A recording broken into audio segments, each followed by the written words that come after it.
रुपए के अंदर जो लगातार गिरावट आ रही है वो गिरावट जारी रह सकती है। मार्केट टाइम्स टीवी की रिसर्च के मुताबिक तकरीबन टेक्निकल अगर एनालिसिस देखें तो जल्द ही हमें यहां पर 94 रुपए डॉलर का भाव दिखाई दे सकता है रुपए के मुताबिक। इसके पीछे की बहुत सारी वजहें हैं। देखिए, सबसे पहले हमें वजह यह जाननी होगी कि जो हमारा आयात है वो निर्यात से कहीं ज्यादा है।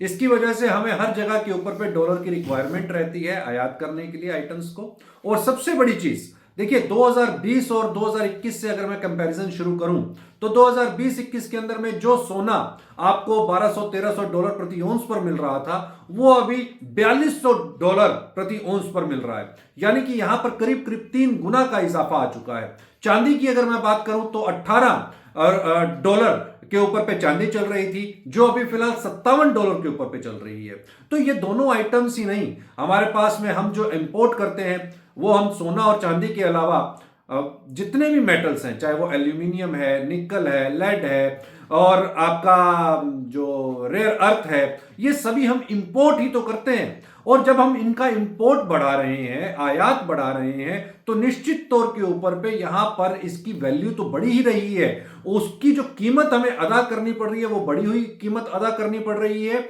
और साथ ही हमें इसकी जो कीमत देनी पड़ती है वो डॉलर्स के अंदर में देनी पड़ती है। तो जब आपका डॉलर की डिमांड बढ़ेगी तो निश्चित तौर के ऊपर पे आपका रुपया जो है वो यहां पर कमजोर होगा। हमें यहां पर यह देखना होगा कि सिर्फ और सिर्फ चाइना से अगर मैं बात करूं तो लगभग 100 अरब डॉलर का हम चाइना से आयात करते हैं। तो इस बात को समझना होगा कि हमारा जो आयात है वो कितना है और निर्यात कितना है। 357 लाख अरब डॉलर के आसपास का हम आयात करते हैं, जबकि निर्यात जो है वो 220 अरब डॉलर के आसपास का है। तो ये एक बहुत बड़ा गैप है। और दूसरा सबसे बड़ी चीज, जिन वस्तुओं का हम आयात कर रहे हैं उनकी कीमतें लगातार बढ़ रही हैं। तो जब उनकी कीमतें लगातार बढ़ेंगी तो निश्चित तौर के ऊपर पे हमारा जो इनपुट है वो भी कॉस्टली होता चला जाएगा। तो जब वो कॉस्टली होगा तो उसका प्रेशर किसके ऊपर पे आएगा? वो प्रेशर आएगा रुपए के ऊपर पे। तो इस बात को समझना होगा। और ये सोना और चांदी की कीमतें और बेस मेटल्स की कीमतें हम लगातार अब बढ़ते हुए देखेंगे।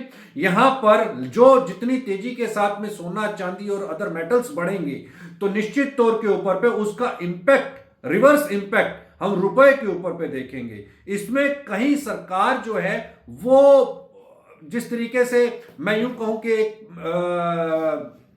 पहले सोने और चांदी के ऊपर पे जो आयात ड्यूटी बढ़ाई गई थी, अगर वो ड्यूटी बढ़ा दी जाती है तब हम रुपए की गिरती हुई कीमत को थोड़ा सा संभालने में कामयाब हो सकते हैं। लेकिन नहीं गिरेगी ऐसा नहीं है। हां, आयात शुल्क बढ़ा देने से, क्योंकि आयात शुल्क अभी 6% के आसपास में है सोने और चांदी के ऊपर पे, अगर इसको इंक्रीज कर दिया जाता है वापस से 12% और 14% पर ले जाया जाता है तो यहां पर हम एक इंपैक्ट देख सकते हैं।